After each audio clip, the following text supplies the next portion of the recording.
Olá, seja bem-vindo ao curso Dominando o Frappé do Básico ao Avançado. Eu sou o Guilherme Bolincinho e hoje a gente vai falar sobre Workspaces no Frappé Framework. Bom, até agora a gente desenvolveu ali no nosso sistema várias funcionalidades para os nossos usuários consumirem o aplicativo que a gente desenvolveu. Só que, como vocês viram, para a gente abrir a list view, né, do nosso aplicativo, eu tenho que ir lá em Build, Doctype, e do Doctype eu pego, abro ali o Doctype que eu quero e vou em View List. Só que isso é completamente antifuncional. Então a gente precisa deixar de uma forma que os nossos clientes interajam mais fácil com o aplicativo que a gente desenvolveu. E a gente faz isso utilizando Workspaces. Então os Workspaces para nós aqui no Frappé, eles são áreas organizacionais dentro da interface do Desk, né? Onde a gente pode agrupar ali doctypes, relatórios, páginas e até mesmo alguns tipos de ações que a gente queira relacionadas, tipo tudo num local só. Então ele serve como um ponto de entrada organizado e personalizado para que os usuários acessem rapidamente as ferramentas e informações relevantes ao seu trabalho. Então a gente vem aqui dentro do nosso aplicativo e aqui a gente consegue fazer de fato a criação desses workspaces e tudo mais. Vocês podem ver que por padrão o Frappé já disponibiliza alguns workspaces para a gente. Users, website, até mesmo o build que a gente utilizou aqui até agora, ele é um workspace. Para você criar um novo, né, independentemente de onde você estiver, desce até o fim. Primeiro, você tem que só verificar se você tiver com o Administrator, isso vai estar habilitado, mas só é possível criar workspaces públicos ou privados a pessoa que tem a role, a função Workspace Manager, né? Então você vem aqui em Mais Settings, por Role Permissions, né? Se a pessoa tiver com essa função habilitada, ela consegue ali fazer, né, a criação de Workspace Manager. Mas por padrão, o administrador ele tem todas as roles atribuídas a ele, tá? Então isso é tranquilo. Você desce aqui então, voltando na página inicial, e tem aqui esse botão Edit ou New. No caso, a gente quer criar um novo. Clique em New. Um detalhe, o Workspace não pode conter o mesmo nome de um módulo ou do aplicativo. Então a gente não vai chamar aqui de Library Management. Não, eu vou chamar apenas de Library, tá? Porque senão ele dá erro na hora de fazer ali a criação. Aqui, a pessoa que tem essa permissão, ele pode criar tanto um workspace público quanto um privado. O privado fica apenas para um usuário que o criou, né? Então a gente pode ali como usuário criar as nossas áreas de trabalho com os shortcuts que a gente quer e assim por diante, e isso fica só para nós, mas no caso, como a gente quer disponibilizar para todo mundo do nosso aplicativo, a gente vai marcar ele como público, tá? Eu posso pegar e atribuir também aqui um icon, né? E é o que eu vou fazer. Deixa eu ver se tem algum ícone parecido com aquilo que eu quero, senão eu vou pegar apenas qualquer um aqui de exemplo para a gente prosseguir, tá? Tá. Vou escolher esse ícone aqui, que parece bastante com o ícone de aplicativo, e agora eu clico aqui em Create. Quando você clicar em Create, o que nós temos aqui que fazer logo em sequência? Para aquilo que a gente for colocar aqui, eu vou até clicar em Save. Para aquilo que a gente colocar aqui, ele precisa de uma certa forma estar vinculado com o módulo do nosso aplicativo. Como que faz isso? Você vem aqui em Edit, Settings, né? E agora seleciona o módulo, né? Library Management. Clique em Save. Save e pronto. Agora toda alteração que a gente fizer nele, ele vai estar automaticamente sendo salvo no nosso aplicativo. Voltamos lá para o nosso Library. Você pode ver que o módulo de edição ainda está funcionando. E agora a gente vai criar ali, né, a configuração dessa nossa página. Quando você clicar em mais aqui, você pode ver que tem várias opções de formatação. Então você pode colocar tanto texto, né? Você pode pegar e colocar um texto com algum tipo de instrução. Bem-vindo ao nosso aplicativo, crie primeiro aqui o seu livro, depois faça isso e aquilo, tanto faz, tá? Então se você clicar aqui em text, você pode digitar, né, o texto que você quiser.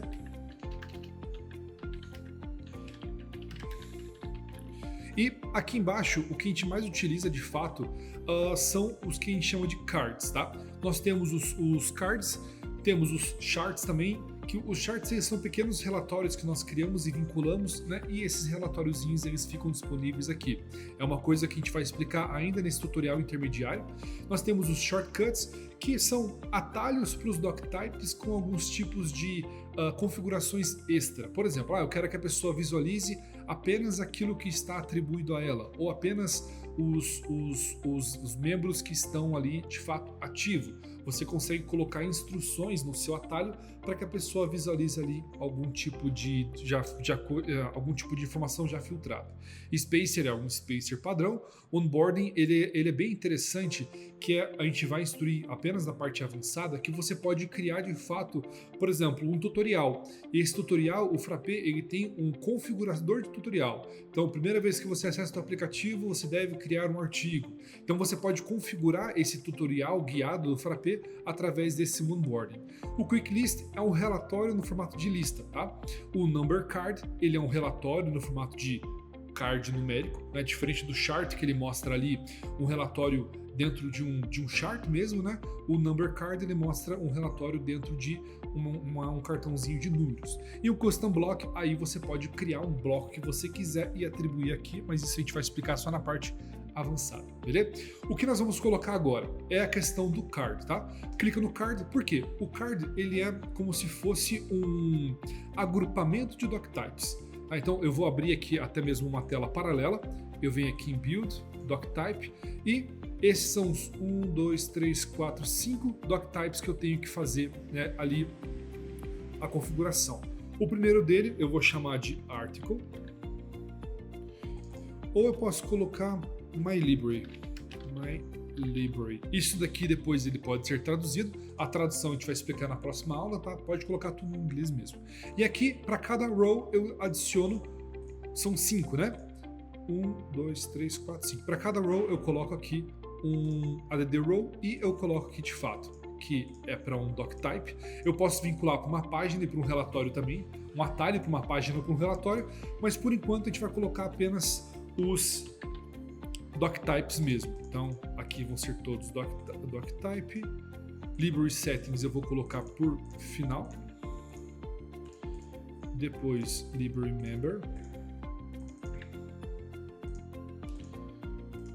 Library Membership. E por fim eu vou pegar o Library Transaction. Eu posso, se eu quiser, além do nome do doctype, eu posso colocar um nome, um label, né, personalizado. No caso, eu vou deixar o nome do doctype mesmo. Cliquei em ADD, cliquei em salvar, pronto. O básico referente ao meu, ali, como é que eu posso dizer, ao meu workspace, ele está aqui já prontinho, tá bom?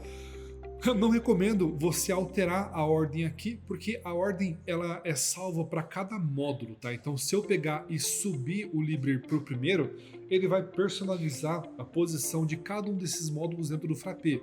Isso pode acabar atrapalhando na hora de atualizar ali e tudo mais, então deixa ele como último mesmo, não tem problema nenhum, tá certo? Então, assim, de uma forma geral, é assim que você cria os workspaces e que você vincula ele para o seu módulo, para que quando o cliente ali de fato for utilizar, ele tenha ali uma interface um pouco mais amigável para que ele consiga interagir ali, né, com esses doctypes que a gente criou. Então, se ele vier aqui e clicar em Article, ele volta, né? Se ele clicar ali em Library Member, ele volta. Deixa eu só recarregar a página aqui, clicar em Reload. Deixa eu ver se ele vai criar. Isso, ó. Quando eu fiz o reload, agora que eu tenho um workspace atribuído, quando eu entro, o workspace ele já fica aqui dentro do meu cabeçalho, né? Ele já fica como um atalho aqui na hora de fazer a volta ali, né? Pro meu workspace. Então tudo isso daqui, gente, é assim que você cria um workspace, né, e cria um ambiente ali com uma interação um pouco melhor. E o bacana é que como isso daqui está vinculado também à role do usuário, se porventura você for colocando outras roles para os seus usuários, eles só vão visualizar aqui, né, os doctypes dentro do workspace, né, os doctypes que ele tiver permissão de visualização ou de interação. Então você pode criar um workspace completo com todas as áreas, por exemplo, do sistema, o que não é recomendado, porém quando você vincula ali aos usuários, essa visualização ela também tem um filtro por base de função. Então, era isso que eu queria explicar para vocês hoje. Obrigado e até a próxima aula.